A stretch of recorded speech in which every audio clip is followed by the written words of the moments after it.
Hey, you guys, thanks for listening in to this episode of Tips with Tea. On today, I have Miss Jhoanny with us. Hey, Miss Jhoanny, how you doing today? I'm doing good, Tiara. Thank you so much. Thank you so much for being on the show today. So tell us a little bit more about yourself and what you do. Yes, so I'm Joanny and I'm based in New York City. And basically, I teach immigrants and women of color the step by step formula to opening their dream restaurant. So, how I got started in this industry was that me and my family 8 years ago opened an independent restaurant called Tin Marin. And from there, we were able to scale to two more concepts. So basically, we own three restaurants that are seven figure. And we started basically in 2011 when I was a McDonald's manager. My mother had came to me and asked me to see what the requirements were to buy a McDonald's franchise. So that was really what she wanted to do. Um, that was her first thought. And we came to realize that in order to do that, we had to have $500,000 saved and also an existing business running for 2 years. And we didn't have that. So what we did was instead, we went and searched for our space and we renovated it into a restaurant. And the connection there really is my mom went back to school to get her degree in business administration and accounting. And my stepfather always, he has 20 years of experience being a server, a bartender. And so we always, as a family, really enjoyed going out and into the scene of the restaurants and eating out and experiencing live music, entertainment, and things like that. And we wanted to create that ourselves. And we wanted to open a family business that would last for years and be passed down generation to generation. So yeah, that's basically about me. Awesome. Awesome. So that's good. You guys were able to create your own restaurants and stuff instead of going into a franchise, which is probably much better. Because I know sometimes franchise businesses and restaurants, you have to abide by their rules and guidelines and the way they Right. market and stuff. So it was good that y'all was still able to get what y'all wanted, but just step out on your own. Yes, definitely. Make our own rules. Hmm. So do you think right now is a good time for someone to want to open a restaurant, with COVID and stuff going on? Um, what is your opinion on that? Yes, and that's a great question. And always say it is always a good time to open a restaurant. And it's really going to depend on the person, their willingness and their mindset to thrive, right? So this is the type of business that no matter the time, pandemic or not, you really have to be in it committed and you can't let yourself be, persuaded by obstacles. So for example, I think that right now with the pandemic, 60% of restaurants we're seeing have closed permanently or temporarily.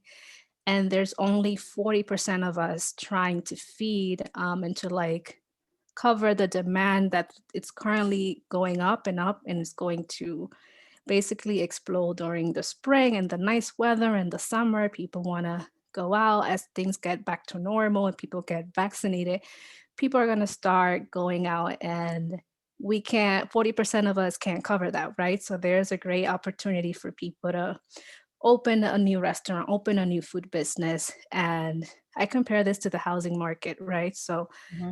the housing market right now in Florida and some other states, there's more buyers than inventory. And so in that case, it's not the best time to buy a home, but right now there are so many even second generation restaurants, bakeries, and cafes that are empty that you can buy for really cheap.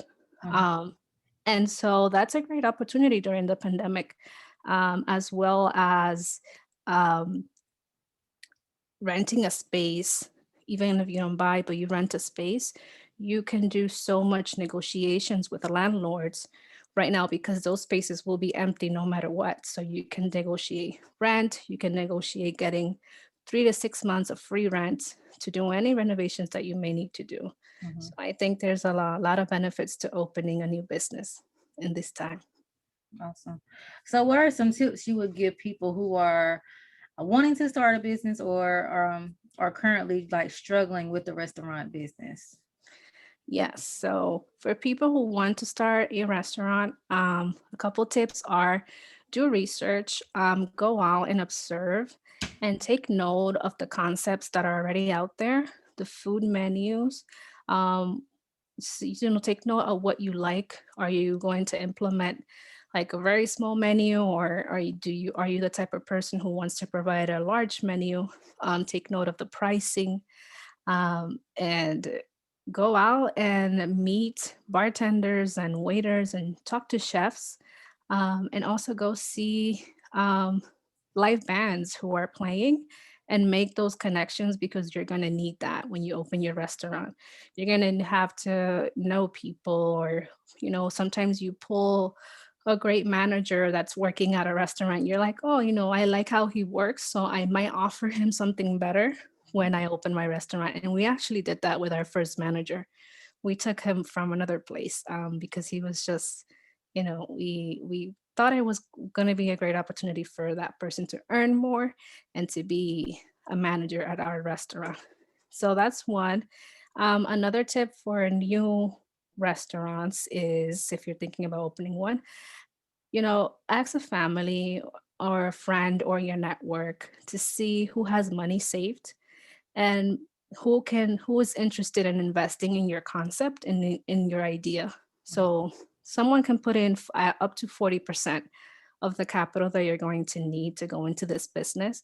And that's a great way to have like the safety net of, you have a partner who's putting in money, and in case anything goes wrong, or in case of an emergency, you have funds there to fall back on. And start looking at SBA grants, loans, and consider crowdfunding as a way to like tell your community about your idea and the local economic impact that it's going to create. So a restaurant creates jobs, it creates community buzz, and it creates economic activity, right? So you can use that to fundraise and to, sell T-shirts, sell mugs, and create events, and raise funds that way in order to open your restaurant. I've seen people do it, and they were very successful. And then the last thing for new restaurants is go see a lawyer before you sign any lease. Again, you can negotiate free rent for up to 3 to 6 months. And you can ask the landlord to also put in things like the bathroom, that, when the landlord constructs the bathroom for you, it's because they're going to use that when you leave. So it's part of their space. So you can ask that in within the lease, if you go see a lawyer, um, that the landlord would, fund things like constructing the bathroom. And you could also negotiate a longer lease. So rather than every 5 years you have to renovate, you could renovate the lease every 10 years. And that gives you more opportunity and more space to not worry about those things. For current restaurant owners, I would say look at what you're selling now and shorten your menu if you have to. So focusing on what's working and what's really selling. And if you're using third-party delivery options like Uber, Grubhub, encourage your customers to call the restaurant and order in, so that you can support a local person, a local delivery person, and you don't have to take that 30% commission um, hit that these apps take. And if you do have to depend on Uber Eats and Grubhub, you can actually increase your menu prices to 30%. Another tip for restaurant owners is have a safety net fund apart. So you always want to have like some money saved in case you have to, like during the pandemic, a lot of restaurants had to construct a winter cassette.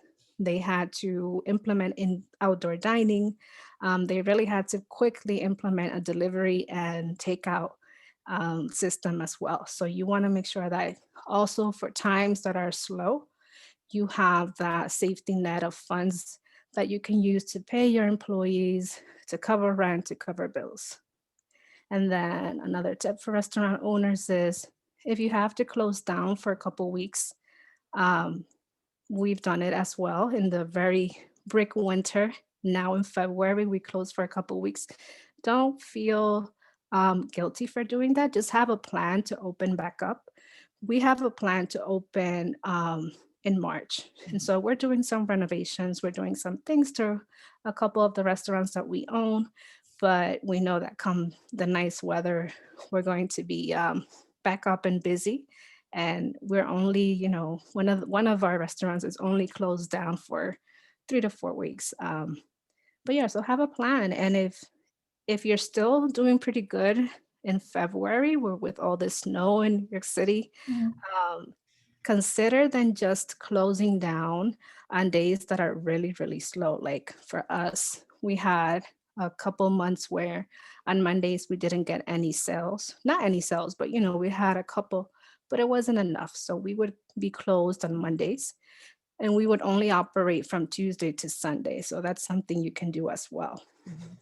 And leverage your relationships in the community with your customers. Email them coupons, and if you have their numbers, you can text them, inform them about events that you're having, create a birthday club, a rewards program, coffee on us, or on Mondays, you could get a mojito on us if you buy an entree, or if you order in, or if you order delivery.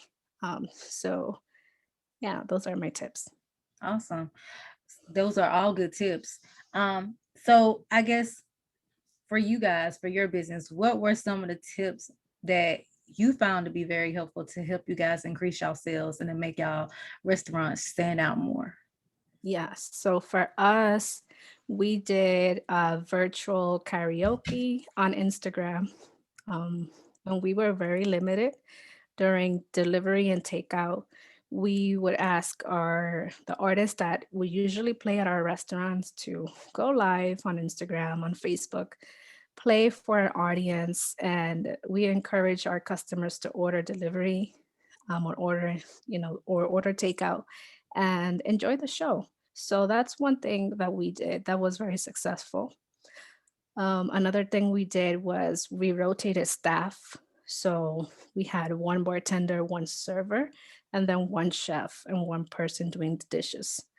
So don't be afraid to cut your staff a little bit and rotate them. I'm sure that they will understand, and they also get any help that you might need with PPP loans or any paycheck protections. Yeah, take advantage of all the resources that are out there. Um, Reach out to local influencers as well. So if there's a person in your community who has, a pretty decent following, they don't have to have a huge following, give them a coupon or a deal for promoting your restaurant. Um, and you can get more people in like that. But yeah, and encourage people to get gift cards as well. Gift cards, don't put a limit on them. Make it so that they can use it all year round, or they can use it up to the next 2 years. Mhm. So I encourage them to support you, and if you need help, ask for help. I know a couple restaurants who went on Facebook and they said, we need your support, we need your help, or otherwise we're going to have to close our doors. And they got so much support. People were lining up to go eat at their restaurants that they were, they didn't have to close. Awesome. Awesome. So thank you so much, Miss Jhoanny, for coming on the show today and giving us your tips on how restaurants can um, be successful during this time. So what I'm going to do is share your social media handles, and you can tell people how they can get in contact with you if they would like. Yes, they can get in contact with me. They can visit my website at joannyperez.com. My Instagram is at joas_coaching. You can also find me on Instagram as the Restaurant Growth Coach. And my LinkedIn as well, if you find me by my name, Jhoanny Perez. And yeah, reach out if you have any questions. And thank you so much for having me here today, Tiara.